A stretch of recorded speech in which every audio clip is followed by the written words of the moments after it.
being part of a 20 and back like program. Mm-hmm. And that's setting off alarm bells for me. And you're talking about Jason Sands. Yeah. That's a good way to put it. We'll get to some of the stuff that you just did in your latest documentary, Dark Alliance, on Corey Goode and David Wilcock and Gaia. It's actually really good. Like, especially the second episode. The first one gives a lot of context. I'm like, all right, where are we going? Where are we going? Where are we going? And the second one, I'm like, whoa, like really blows the whistle on that. So for people that aren't familiar with that story, we will talk about that today because it's actually, some of it's hilarious and it's also like scary how far some of this stuff went. But you and I were just talking off camera. As a longtime documentary filmmaker, for people who weren't familiar with episode 207 when you were last on, talked about your career making different films around specifically like the UFO subgenre, for sure. You know, it is certainly interesting times right now when it comes to there's all kinds whistleblowers. of things. Yeah. No? Yeah. So, yeah, take a sip of that. Get ready to roll. Swish it. Just wipe my eyes. They're like popping out of my head because we've been screaming at each other for the past hour. All right. So whistleblowers are the hot thing. And there has been a version of that for like the past 20 years in the UFO community. They may have not been called whistleblowers, though, especially with the Corey Goode and David Wilcock story. They were called insiders. So David Wilcock, before he brought Corey Goode into the UFO-tainment scene, he would say, I've got this new insider, special program, military government insider that knows everything about the UFO, secrecy that's going on. And there's space programs with aliens and all this stuff, right? So people... Janitor? Corey Goode? No. I'm saying like that's his source is the janitor. Well, we have no idea. Well, at this point, he was slowly trickling to the greater Gaia masses because they launched this whole story on Gaia TV, which is like a very new agey entertainment network that, okay, this is how they conduct an interview. If you get to know me, Julian, you say, hey, where are you from? What's your educational background? How'd you get into the UFO community and the stories and stuff there? That's a normal way to conduct an interview. This is how they do an interview on Gaia TV. So, you're a secret space astronaut who's battled aliens. Yeah. Tell me about that. Leading questions, psychologically, Like the most ridiculous way to start an interview with somebody ever, right? Do you think, Darcy, that is a problem, though, that pervades, like, you're talking about the specific Gaia example right now, which we'll get to and give context on that later. But, like, do you think that is also a phenomenon that today now pervades a lot of these when a new whistleblower comes out and people, and maybe even including me sometimes, will ask questions that are based on what we've heard and not necessarily think about like, well, maybe we should let this guy start off zero here? Yeah. I mean, you'll see it happen on News Nation and Gaia TV is still around doing it. I mean, so you are a new whistleblower and you've been telling people that you were part of a government program retrieving eggs. Tell me about that. You know what I mean? Like, it's a Ross Colt Hart. It's not very good. Ross is like a clean. For a Canadian, that was pretty good. Yeah. It's not like, crikey, mate, tell me about these eggs that are falling out of the sky.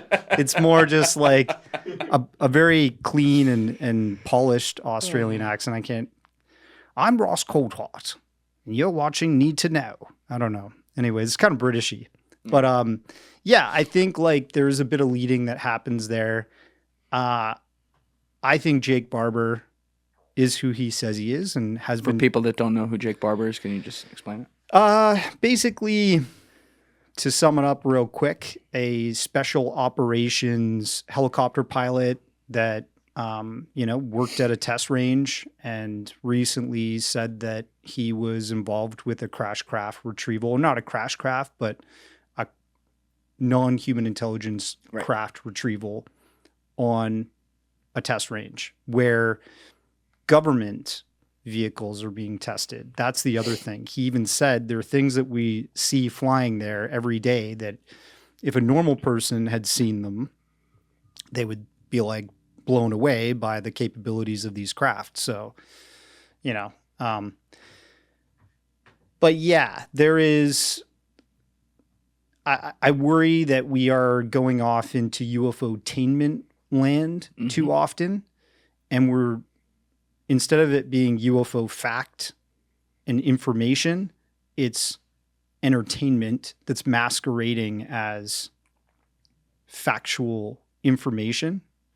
And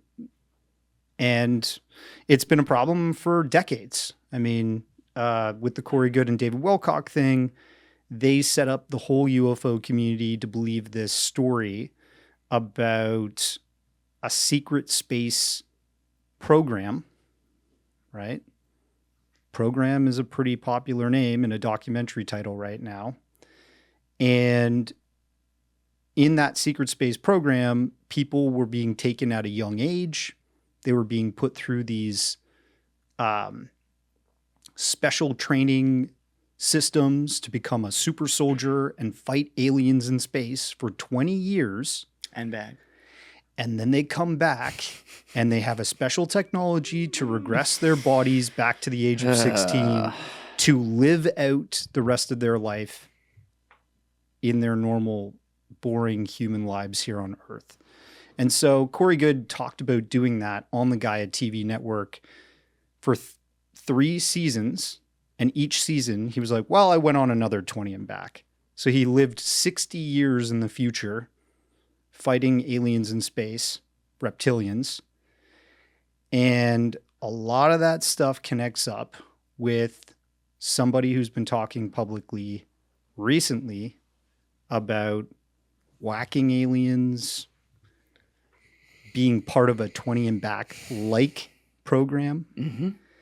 And that's setting off alarm bells. And you're talking about Jason Sands, who was on the show. So yeah, let's address the 500-pound elephant in the room here. Yeah.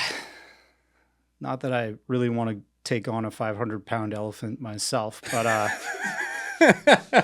a little too small for that. But hey, listen, if we make you the 51st state, you'll do damn well what we tell you to do. Okay. Yes, sir. Please.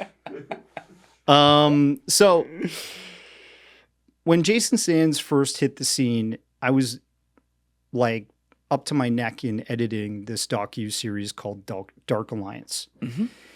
And a friend sent me this Twitter space link, said, hey, this is James's new whistleblower. He's doing a live space right now. You should jump in and ask him some questions. I'm like, holy crap, right? And I appreciate James Fox. I think he's done some great things to push this subject forward. I think he covers really cool information, most of it factual. Yeah. But when I heard Jason Sands speak for the first time and I was invited up into this space, alarm bells went off. And I was like, oh, what the F? Because he was saying things and validating the 20 and back storyline in that very debut interview that he did on a Twitter space in April of 2024. Saying that he had been a part of something like that. Yes. And I, like, this other dude who I don't know if he really believes that stuff. He asked the question earlier on in the space. And if you look up his Twitter profile, he says he's like a comedian. So I'm like, is this guy, was he like gaslighting, or was he honestly believing in that? I'm like, does not everybody know about this 20 and back LARP? Like it's fully blown BS at this point. Mm-hmm. So I jump up and I'm like, hey, Jason, just for clarity, you did mention in 20 and back before. Can you tell me a bit more about that? Are you validating what Corey Goode said? And he was like, yeah, I don't really want to go into it that much, but yeah, you know, I served in something like that. So we didn't call it 20 and back, but I served in something like that. And I'm like, how can you serve in something like 20 and back if it's BS? So immediately I'm like texting James, dude, I don't know if you want to platform this guy. Like, I heard he's going to be in your doc, and I'm just concerned because this is looking mighty shady. If you look at his DD-214, it says basically his job was human intelligence. Like, sure, he probably did work at the Nellis Air Force Base during the 90s. But it doesn't say that he did the things that he's saying he did right now, like intercepting calls from possible alien communications with the Air Force Base personnel, like the top brass or whatever that are there. It does say, and I want to reiterate what you're saying here because we had a chance to see the physical records when he was in here with James. The word, and he didn't claim it did either, at least like when we were here, the word alien or anything like that, or the term Area 51 doesn't appear on there. What I will say he is backed by is the places he says he was, like in the military, as far as the broad, like Nellis Air Force Base, and I did this, or right. He is right about that. That's real. But please continue. So here's the tricky part. You can be in the right place at the right time to claim something, but to prove all that stuff is impossible.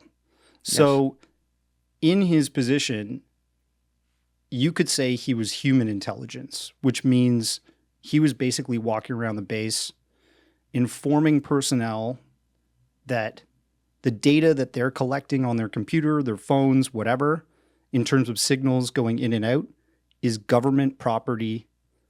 This is classified stuff. You can't do this. You can't do that. That's the type of thing he could have been actually doing. But he's saying he did this, right? Yes.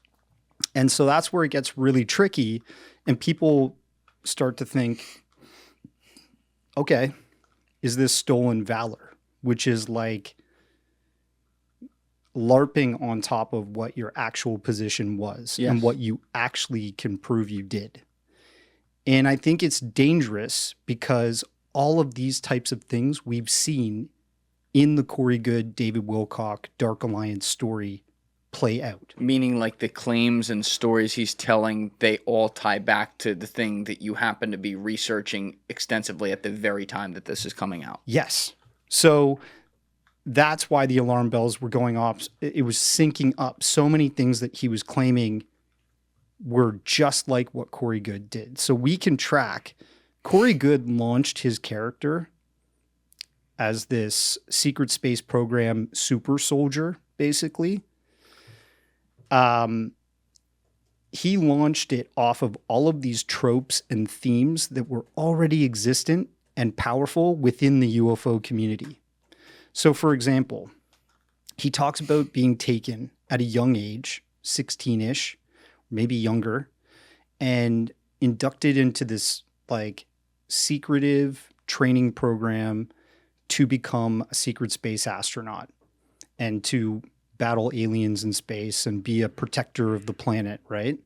And join the Galactic Federation of Good Aliens to defend humanity, right? Very Buck Rogers type stuff. That might be a really old, people can look up Buck Rogers. Yeah, I'm like familiar. Sci-fi character from like the 1960s. So he makes all these claims, but that like sort of being taken in, and he also said he was like psychic and had these abilities and they were molding his psychic abilities to do certain things. Stargate program with Russell Targ and actually pulling people in to a CIA and DIA. You're talking about the remote viewing program, Stargate? Yeah. That is real. But that had to do with adults. And I'm actually working on a project right now regarding psychic abilities and ESP and, possible non-human intelligence interactions with psychics. So I believe that people have innate psychic abilities. And I believe that it's proven on paper through those programs, Stargate program and such, to be credible. So Corey Goode is at a very early age. In 2015, he starts showing up on a message board on a website called Project Avalon. It's like the 4chan, before 4chan. Thank you guys for checking out this clip. If you haven't already subscribed, please subscribe and hit the like button on this video. It is a huge, huge help. And if you'd like to check out this clip's full podcast episode, that link is in the description below or right here. And finally, you can follow me on Instagram and X by using the links in my description below.